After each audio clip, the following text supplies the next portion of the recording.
आप सभी को जोहार। मजा नहीं आता है, जोहार होना चाहिए, थोड़ा रांची तक आवाज जाए, ऐसा जोहार होना चाहिए। फिर से एक बार जोहार। आज गढ़वा जिले के मेराल प्रखंड के दुलदुलवा पंचायत के स्पेस्का हाई स्कूल के मैदान में आयोजित आपकी योजना, आपके अधिकार, आपकी सरकार, आपके द्वार कार्यक्रम में हमारे बीच उपस्थित मनिका के हमारे लोकप्रिय विधायक भाई रामचंद्र सिंह जी, जिला परिषद की अध्यक्षा श्रीमती शांति देवी जी, हमारे पलामू के कमिश्नर साहब, डीआईजी साहब, आईजी साहब और गढ़वा लातेहार के उपायुक्त महोदय, उपायुक्त महोदया, दोनों जिलों के एसपी साहब, डीडीसी साहब और मंचस्थ तमाम अधिकारीगण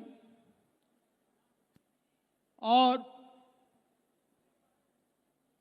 लातेहार और गढ़वा के हमारे प्रबुद्ध नागरिक वृंद, हमारे बड़े बुजुर्ग, हमारी माताएं बहनें और सबसे ज्यादा संख्या में इस भीषण गर्मी में, अभी लंबी बारिश हुई बहुत दिनों तक, लेकिन जैसे ही बारिश समाप्त हुई फिर गर्मी का प्रकोप उसी तरह से है, बहुत ज्यादा उमस है। और आप लोग इस उमस भरी गर्मी में अपने भाई, इस राज्य के लोकप्रिय, ऊर्जावान और इस राज्य के एक एक जनता को निरंतर उनका हक अधिकार दिला रहे अपने माननीय मुख्यमंत्री हेमंत सोरेन जी के इंतजार में यहां पलक पावड़े बिछाए आप बैठे हैं। मैं आप सभी का बहुत बहुत आभार व्यक्त करता हूं, आप लोगों को साधुवाद देता हूं और आपने जो अनुशासन का परिचय दिया है, आप जिस तरह शांतिपूर्ण तरीके से बैठकर और अपने माननीय मुख्यमंत्री का इंतजार कर रहे हैं, निश्चित रूप से आप बधाई के पात्र हैं। आज ये हमारा चौथा चरण आपकी योजना, आपके अधिकार, आपकी सरकार, आपके द्वार कार्यक्रम का चल रहा है और उसी क्रम में आपके माननीय मुख्यमंत्री सभी जगह पहुंचकर और आपसे रूबरू हो रहे हैं, राज्य की योजनाओं को बताने का काम कर रहे हैं, जनहित में जो जो योजनाएं धरातल पर उतारी जा रही हैं उनका कितना लाभ आम जन को मिल रहा है, इसका आकलन करने का काम कर रहे हैं। और ये जन सैलाब बताने के लिए काफी है कि राज्य सरकार जो भी योजनाएं अंतिम पंक्ति के लोगों को लक्ष्य करके लागू कर रही है, उसका सीधा लाभ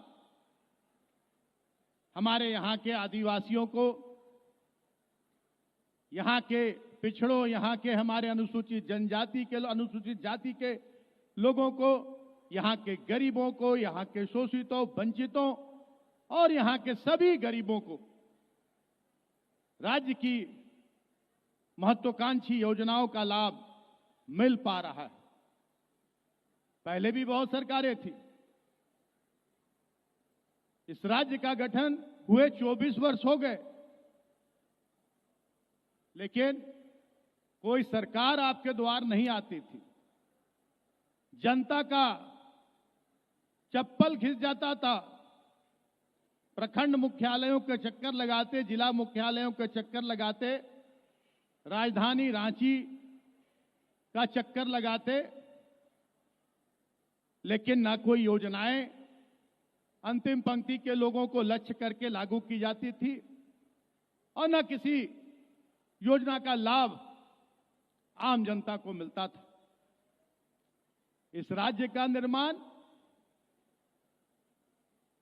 हमारे वीर सपूतों ने, इस राज्य के निर्माता देशुमगुरु शिबू सोरेन, जिन्होंने अपनी पूरी जवानी जंगलों में बिता दी, भूखे प्यासे रहकर, अपने घर परिवार से दूर रहकर, कि हमें अलग राज्य लेकर यहां के हमारे जो आदिवासी हैं, यहां के जो हमारे पिछड़े लोग हैं, यहां के गरीब हैं, यहां के गरीब अल्पसंख्यक समुदाय के लोग हैं, उनको उनका हक अधिकार दिलाना है। जिस समय इस राज्य को अलग कराने का आंदोलन चल रहा था, आपके देशुमगुरु शिबू सोरेन जी ने सपने में भी नहीं सोचा होगा कि मुझे राज्य अलग कराकर और इस राज्य का मुख्यमंत्री बनना है, मंत्री बनना है, इस राज्य पर राज करना है, यह कभी नहीं सोचा था। उनकी यह मंशा थी कि जब तक हम अलग राज्य नहीं लेंगे,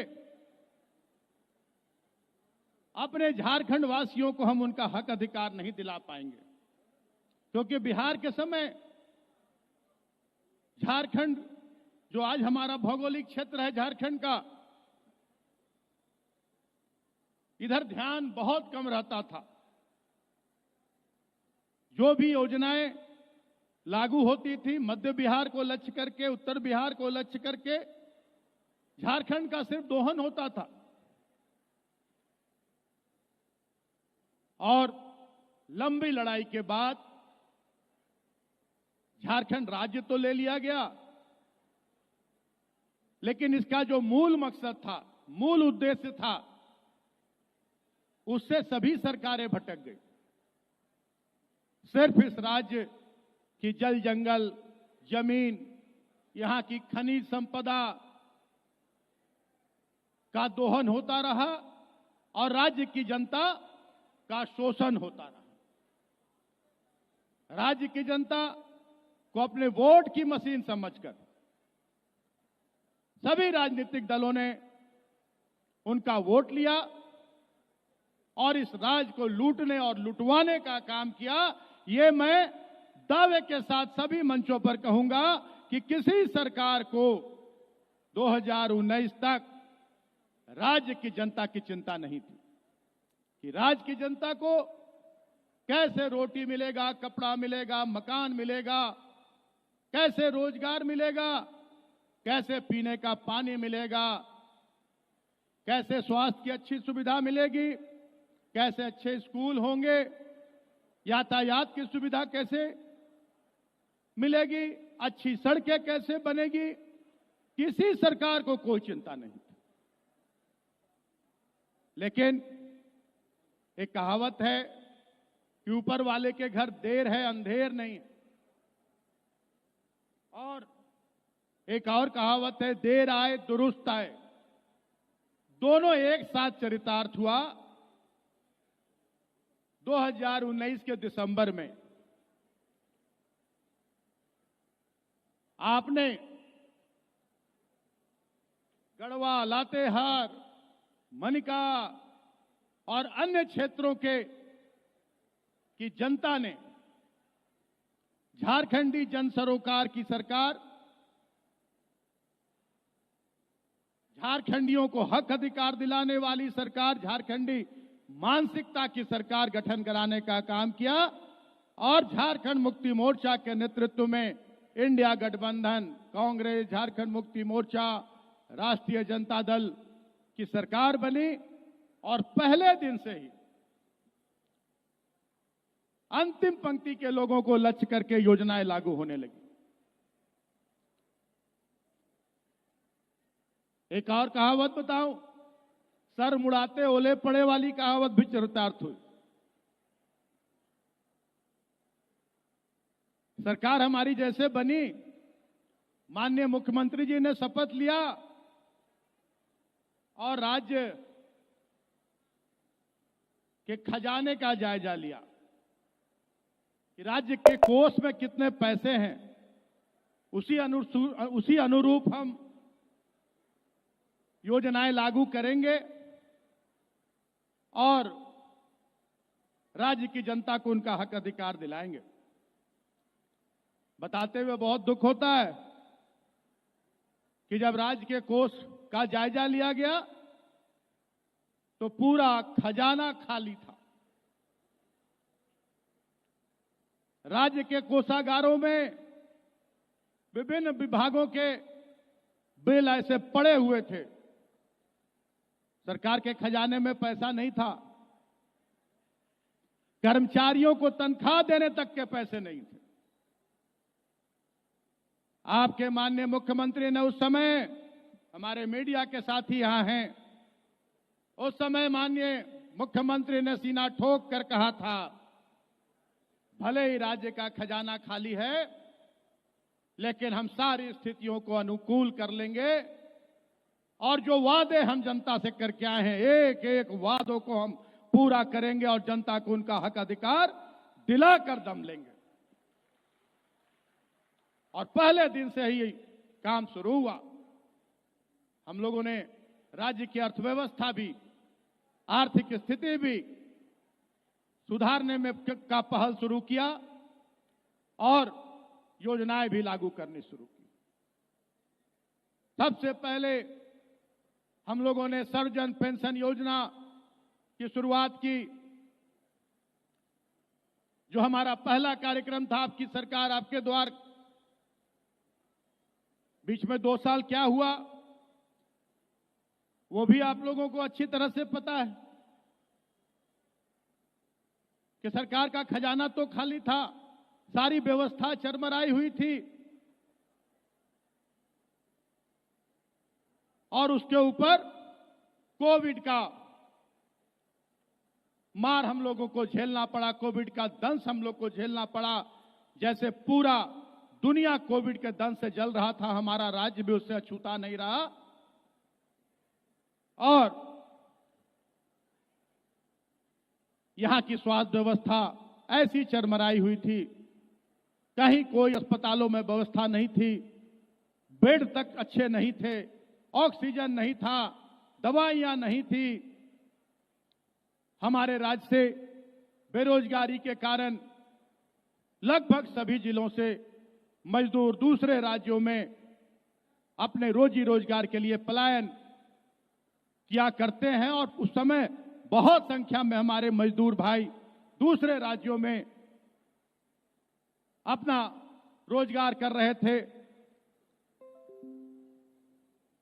और अचानक से घोषणा कर दी गई लॉकडाउन की। अब सब कुछ रुक गया अचानक से, जहां जो जैसे थे फंसे रह गए।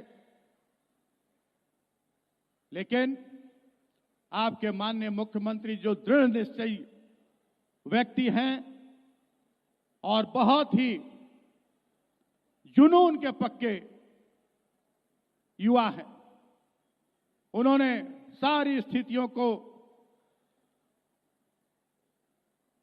गंभीरता से अध्ययन करते हुए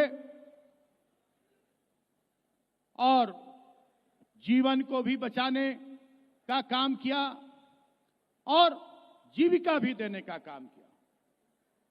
दोनों में तालमेल बिठाकर बहुत सारे जुमले हम लोग सुनते थे कि हवाई चप्पल वालों को हवाई जहाज से घुमाया जाएगा। उन जुमलों को अगर किसी ने वास्तविकता में बदला तो आपके माननीय मुख्यमंत्री हेमंत सोरेन जी ने देश के विभिन्न राज्यों से हमारे मजदूर भाइयों को और भी जो पढ़ने लिखने जो लोग गए हुए थे दूसरे राज्यों में काम के लिए गए हुए थे, सभी को बसों से लेकर ट्रेन से लेकर हवाई जहाज, पहली ट्रेन भी आई झारखंड में, पहला बस भी आया झारखंड में और पहला हवाई जहाज भी झारखंड में आया और सभी हमारे मजदूर भाइयों को उनके घर तक पहुंचाने का काम किया गया। उनका पूरा स्वास्थ्य जांच कराकर उनको 15-15 दिनों का राशन देकर और उनको अपने सुरक्षित अपने घर में पहुंचाने का काम किया गया। और यही नहीं, सिर्फ भारतवर्ष में नहीं, विदेशों में भी आपके माननीय मुख्यमंत्री हेमंत सोरेन के प्रबंधन क्षमता का डंका बजा कि बिना किसी साधन संसाधन के कैसे उन्होंने जीवन और जीविका को बचा कर रखा और सबसे कम पूरे देश में सबसे कम लोग हताहत हुए हमारे झारखंड राज्य में, सबसे कम लोग कोविड से संक्रमित हुए हमारे झारखंड राज्य में। और हार्वर्ड यूनिवर्सिटी से उन्हें निमंत्रण आया कि आप आकर यहां और आप अपनी बातों को रखें कि कैसे आपने इतनी बढ़िया कार्यकुशलता का परिचय दिया, कैसे अपनी इतना अच्छा प्रबंधन क्षमता आपके अंदर है। और हार्वर्ड यूनिवर्सिटी में ऑनलाइन उनका आपके माननीय मुख्यमंत्री का लेक्चर हुआ। ये है आपके माननीय मुख्यमंत्री। और उसी समय एक अनोखा प्रयोग हम लोगों ने किया आपके माननीय मुख्यमंत्री के नेतृत्व में कि कैसे जो हमारे मजदूर भाई दूसरे राज्यों से आए हैं अपने घर और रोजगार कैसे उनको दिया जाए। हम लोगों ने एक अनूठा प्रयोग किया। मनरेगा योजना के तहत हम लोगों ने नीलांबर पीतांबर जल समृद्धि योजना, बिरसा हरित क्रांति योजना, पोटो हो खेल योजना, ये तीन योजनाएं हम लोगों ने लॉन्च किया। और उसका परिणाम हुआ कि हमारे जो मजदूर भाई बाहर से आए हुए थे, इसके दूरगामी अच्छे परिणाम तो हुए ही, लेकिन त्वरित हमारे मजदूर भाइयों को अपने घर में रोजगार मिला और उनकी जीविका सुधरी, उन्हें खाने पीने की व्यवस्था हुई। और आज नीलांबर पीतांबर योजना का भी दूरगामी प्रभाव, आज हमारे बहुत सारे खेत जो बंजर थे वो अब उसमें खेती होती है। हम लोग बिरसा हरित ग्राम योजना के तहत हम लोग फलदार वृक्ष लगवाकर और जिनके जमीन पर था उनको सौंपने का काम किया। हम लोगों ने गैर मजरूआ जमीन पर भी फलदार वृक्ष लगवाकर और आम जनता को हम लोगों ने समर्पित करने का काम किया।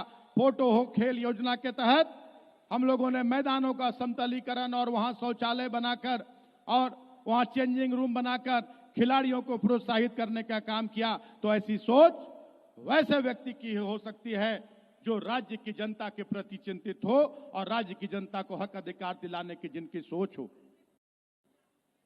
आज लग रहा होगा कि आज क्या बात है, मंत्री जी इतना ज्यादा बोले जा रहे हैं। तो मेरा आज आप लोगों को यह कहना है कि अभी माननीय मुख्यमंत्री को सुनने आप लोग यहां पर मौजूद हैं। लातेहार की जनता से भी रूबरू होता रहता हूं और गढ़वा की जनता से तो निरंतर रूबरू होता रहता हूं, मिलता जुलता रहता हूं। लेकिन जब तक माननीय मुख्यमंत्री सुबह से रांची में भी रह के कैसे हम गढ़वा की जनता को, कैसे हम लातेहार की जनता को हम उनका हक अधिकार दिला सके, इस पर काम करते रहते हैं। अधिकारियों के साथ चिंतन मंथन करते रहते हैं। उन्हें वहां से निकलने में विलंब हुआ है, लेकिन अब मुश्किल से 15 मिनट भी नहीं लगेंगे, माननीय मुख्यमंत्री आपके बीच होंगे। और मैं बहुत लंबा चौड़ा भाषण नहीं दूंगा, मैं इतना ही कहूंगा कि ये सरकार आपकी सरकार है, ये जन सरोकार की सरकार है और सर्वजन पेंशन से लेकर आपको मैया सम्मान योजना तक देने वाली आपकी ये सरकार है। आज तक किसी सरकार को आपकी चिंता नहीं थी, आपको हक अधिकार दिलाने की सोच नहीं थी, सिर्फ आपके वोट से मतलब था। कभी जात पात में बांटो, कभी हिंदू मुसलमान में बांटो, कभी इस बार का उनका नारा है बांग्लादेश, क्योंकि काम तो किया नहीं। और जब आज काम हो रहा है, एक एक जनता को उनका हक अधिकार मिल रहा है, तो अब बांग्लादेश, आप सभी जानते हैं कि देश की सीमा की रक्षा करने की जिम्मेदारी किनकी होती है? आप बताइए, देश के सीमा की रक्षा कौन करता है? किसकी जिम्मेदारी होती है? किस सरकार की जिम्मेदारी होती है? तो जब केंद्र सरकार की जिम्मेदारी होती है, तो केंद्र सरकार कोई भी घुसपैठ रोके, केंद्र सरकार सीमा सुरक्षित रखे और देश के की जनता को सुरक्षित रखे। ये आपका चुनावी जो आपका हथकंडा है, ये जनता कभी आप सफल नहीं होने देगी। चाहे कितना भी आप हवाई जहाज, हेलीकॉप्टर उतार लें, कितने भी मेहमानों को ले आए, जनता को अब हक अधिकार चाहिए। आज क्यों नहीं किसी सरकार ने बिजली फ्री कर दिया? क्यों? पहले की सरकार के पास साधन संसाधन नहीं थे। आज हम लोगों ने 200 यूनिट बिजली मुफ्त कर दिया है, और 200 यूनिट बिजली आप अपने घर में जलाएंगे, आपका बिल सरकार जमा करेगी। ये आपकी सरकार है। और कोई भी आम आदमी, कोई भी साधारण आदमी 200 यूनिट से ज्यादा बिजली नहीं जलाएगा। ये आपके सरकार की सोच है, तो उनके कलेजे पर सांप लौटता है। बकाया बिल हम लोगों ने माफ कर दिया। जो आपका बकाया बिल था अगस्त तक का, अब आपको वो बिल जमा नहीं करना है। अब सरकार आपका बकाया बिल जमा करेगी।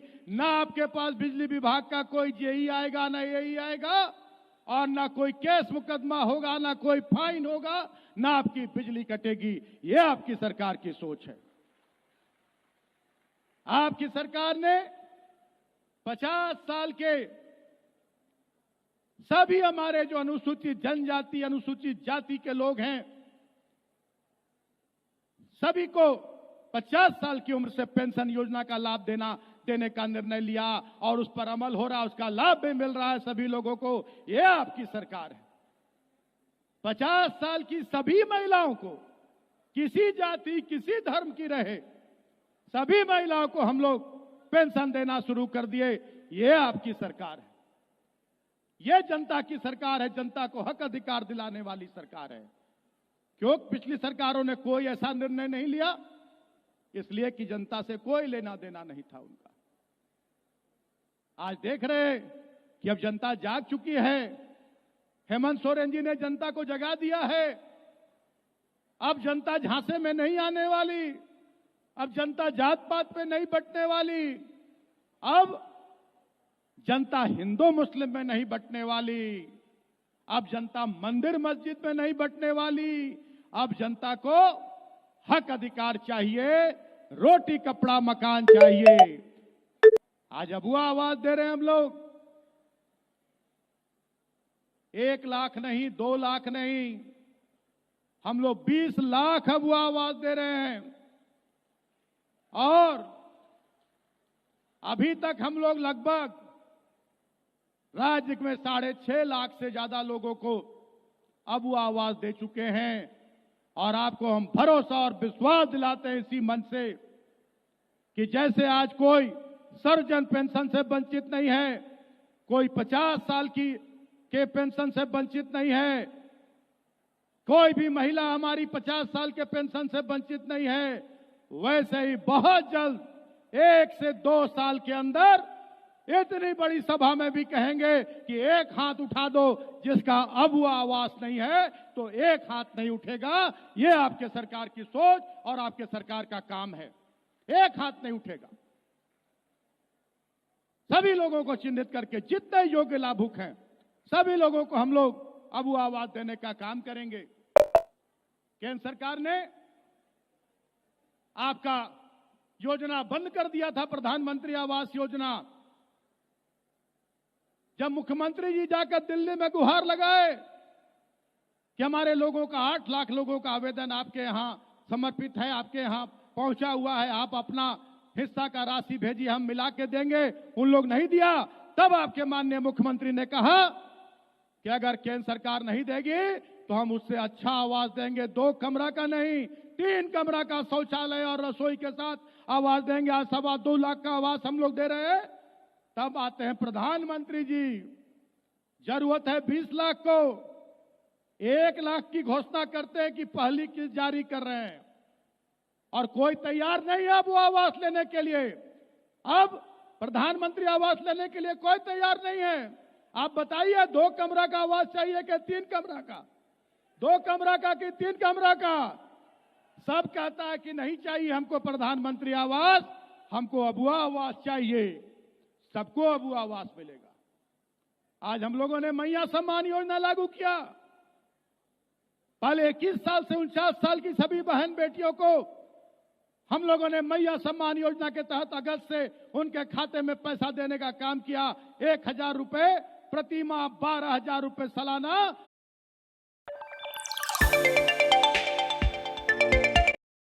के बाद माननीय मुख्यमंत्री ने निर्णय लिया कि ये थोड़ा सा सही नहीं हुआ। जो 18 साल की हमारी बेटियां हैं वो थोड़ी उन्हें दुख है। हम लोगों ने 18